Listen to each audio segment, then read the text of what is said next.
where the city would install them, but the county would take them out. Cities didn't really care for that, since they wouldn't accept liability for them. So we have worked that out. Later tonight, I think we'll be signing it. The rough area that we discussed last council meeting in Harris Shoals Park has been mulched. There's still a good bit of work to be done there. There's some vines that are still hanging in the trees that could not be removed by the mulching machine. I think the Lions Club probably will take care of some of, if not all, of those vines. The simple thing to do, I think, is just to cut the vine off at the base of the tree and treat the vine with some weed killer, brush killer that cannot be diluted. I did some plants that way in my yard and just kind of brushed them a little bit and killed them all.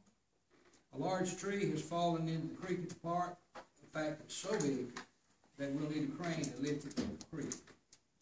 We have been looking at getting someone to take it out. We think that we have an agreement that will cost the city some $500 to lift it out and carry it away. We'll know more about that later this week, and I'll keep you up to date with that. Mayor's office has received a notice to proceed on Streetscape 2 from the Georgia Department of Transportation. Construction should start on or about April 1st of this year. The first part of the construction will be down Georgia Highway 15 in front of the bank, down almost to the railroad track. Council members, this is not in your mayor's notes because it came to pass after these had gone to the printer and returned. Some months ago, you as a council expressed interest in warning lights at the two crosswalks that we have on Main Street. We've looked at them right, left, upside down, and backwards. There's a company in Lawrenceville, Georgia called Tapco, and for about $25,000, we can put a signal light at each end of the crosswalk. They will be solar powered.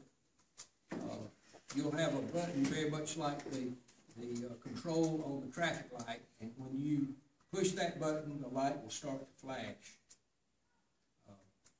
That's the good news and the bad news, but the better news is we have money in SPLOST that we can pay for those. So, what's your pleasure? So that would be both crosswalks for that price, or just one? Both crosswalks. You figure, Brian, the light and the controls and the installation is probably, they say $4,500 to $6,000 each, depending on the surface that they have to land on, if they have to pour concrete, and this kind of thing. But it will be radio controlled so that, say for instance, if you're at Eagle Tavern and you want to cross to the courthouse, you push a button, a radio signal turns on the light where you are and also turns on the light on the other side of the street. The same thing will be true down at the school street. So we don't have the lights on the street that are so problematic. We just have the ones on the side. These will be on post. Think about a design very similar to the speed limit sign going into Bishop. It's very much that construction rather than having the radar picture. You have a caution light that flashes until you can do various times. We probably will find somebody who walks slowly, an old person like me, to walk across and time it to see how long it takes. They'll be calibrated.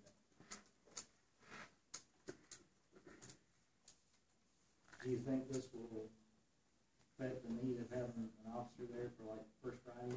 We'll always have an officer there. I think it's, in my mind, I know it seems like a lot of money, but it's been a priority of mine and others on this council to take care of pedestrians for a long time. And I know I cross that road frequently, at least 2 mornings a week, and cars do not stop, and they do not look, and they do not notice, and as often as not, they're looking down at something or other, and I think having some light there and something to get their attention would be really good. So I'm in favor of it. I spoke with a traffic engineer, Brian, and he tells me that if you put a light up that just constantly flashes, over a period of time, people pay no more attention to it than they do the white stripes in the street. This has a little bit different situation because all of a sudden the light's flashing in your face. And we're hopeful that this will make our crosswalk safer. Support those businesses down there? Absolutely. I would entertain a motion at this time if someone would wish to make one. I'll make a motion for the